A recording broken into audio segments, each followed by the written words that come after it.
அஸ்ஸலாமு அலைக்கும். வணக்கம் friends, welcome to lighting kitchen. இன்றைக்கி நம்ம கிச்சனில் சூப்பரான ஒரு ரெசிபி தாங்க பார்க்க போகிறோம். Egg fried rice. வீடியோவை லாஸ்ட் வரை ஸ்கிப் பண்ணாமல் பாருங்கள். சூப்பரான ஃப்ரைட் ரைஸ் ரெடி பண்ணிடலாம். 2 கப் பாஸ்மதி ரைஸ் எடுத்துருக்கேங்க. அதை நல்லா வாஷ் பண்ணிவிட்டு அரை மணி நேரம் தண்ணி சேர்த்து ஊற வச்சுக்கலாங்க.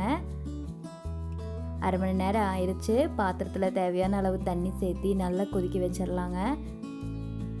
தண்ணி நல்லா கொதிச்சிருச்சு. இதில் ஊற வச்சிருக்கிற அரிசியை சேர்த்திக்கலாங்க.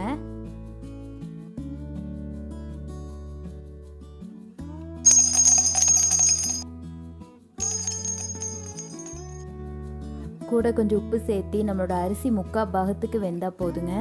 இப்போ பாருங்கள், நல்ல 3/4 பாகத்துக்கு வெந்துருச்சு. வடிகட்டிடலாம். 4 முட்டை எடுத்துருக்கேங்க. அது கூட உப்பு சேர்த்திட்டு நல்லா கலக்கி விட்டுறலாம்.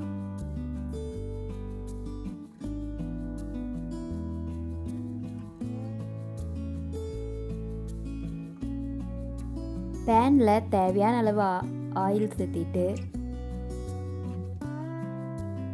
எண்ணெய் காஞ்சதும் அதில் கலக்கி வச்சிருக்கிற முட்டையை சேர்த்திக்கலாங்க. கூட மிளகுத்தூளும் சேர்த்திக்கலாம்.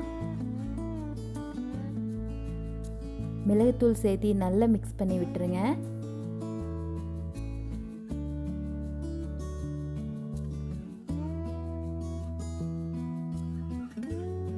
பாருங்க, நம்மளோட எக் ஸ்க்ராம்பிள் ரெடி ஆயிடுச்சு. ஸ்டவ் ஆஃப் பண்ணிடலாம். இப்போ நம்ம ஃப்ரைட் ரைஸ் ரெடி பண்ணிடலாங்க. பாத்திரத்தில் 2 ஸ்பூன் நெய் சேர்த்திருக்கேங்க. உங்ககிட்ட பட்டர் இருந்தால் நீங்கள் பட்டரும் சேர்த்திக்கலாம். ஆயில் தேவையான அளவு சேர்த்திக்கிறேங்க. 4 பல் பூண்டை பொடியை கட் பண்ணி வச்சுருக்கேன். அதையும் சேர்த்திக்கிறேங்க. நல்லா கோல்டன் ப்ரௌன் கலர் ஆகிற வரைக்கும் நல்லா ஃப்ரை பண்ணிக்கலாம். நம்ம ஃப்ரைட் ரைஸ் சாப்பிட்றதுக்கு ஹோட்டலில் தான் போய் சாப்பிட்ணுன்னு இல்லைங்க. நம்ம அதே டேஸ்ட்டில் வீட்டிலையே சமைச்சு சாப்பிட்டுக்கலாம். அவ்வளோ டேஸ்ட்டாக இருக்கும். கண்டிப்பாக ட்ரை பண்ணி பாருங்கள். ட்ரை பண்ணி பார்த்துட்டு எப்படி இருந்ததுன்னு எனக்கு கமெண்ட் பண்ணுங்கள். 2 மீடியம் சைஸ் ஆனியன் கட் பண்ணி வச்சுருக்கேங்க. அதையும் சேர்த்து நல்ல கோல்டன் கலர் ஆகிற வரைக்கும் நல்லா ஃப்ரை பண்ணிக்கலாம். நம்ம வெங்காயம் நல்ல கோல்டன் கலர் ஆயிடுச்சு. இதில் பொடியை கட் பண்ணி வச்சுருக்கிற கேரட், பீன்ஸ், கேப்சிகம் சேர்த்து நல்லா ஃப்ரை பண்ணி விட்டுறலாங்க. நம்மளோட வெஜிடபிள்ஸ் எல்லாம் இந்த எண்ணெயிலேயே குக் ஆகணும். அது வரைக்கும் நல்லா ஃப்ரை பண்ணி விடுங்க.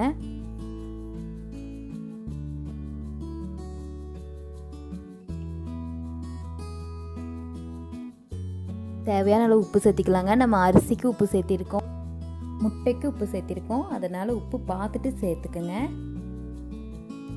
இப்போ பாருங்கள், நம்ம வெஜிடபிள்ஸ்லாம் நல்லா குக் ஆகிடுச்சு. ஃப்ரை பண்ணி வச்சுருக்கிற முட்டையும் சேர்த்திக்கலாங்க. முட்டை சேர்த்தி நல்லா மிக்ஸ் பண்ணி விடுங்க. இது கூட வேக வச்சுருக்கிற நம்ம சாப்பாட்டையும் சேர்த்திக்கலாம். பாருங்கள், அரிசி ஒன்றோட ஒன்று ஒட்டாமல் இருக்குது. இது உடையாத மாதிரி நீங்கள் மிக்ஸ் பண்ணி விட்டுருங்க. நான் புது வீடியோ நிறைய அப்லோட் பண்ணுறேன் ஃப்ரெண்ட்ஸ். உங்களுக்கு என்னோடய வீடியோ பிடிச்சிருந்துச்சுன்னா என் சேனலை லைக் பண்ணுங்கள், ஷேர் பண்ணுங்கள், லைட்டிங் கிச்சனுக்கு சப்ஸ்கிரைப் பண்ணுங்கள். மறக்காமல் பெல் ஐக்கானை ப்ரெஸ் பண்ணுங்கள். 1 ஸ்பூன் சோயா சாஸ் சேர்த்திக்கிறேங்க. 1 ஸ்பூன் வினிகரும் சேர்த்திக்கிறேன். சேர்த்து நல்லா மிக்ஸ் பண்ணி விட்டுருங்க.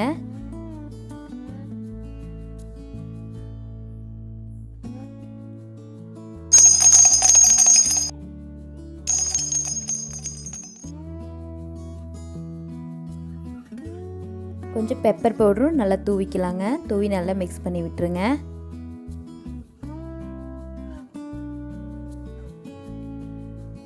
அவ்வளோதாங்க, நம்மளோட ஃப்ரைட் ரைஸ் ரெடி ஆயிடுச்சு. கண்டிப்பாக ட்ரை பண்ணி பாருங்கள்.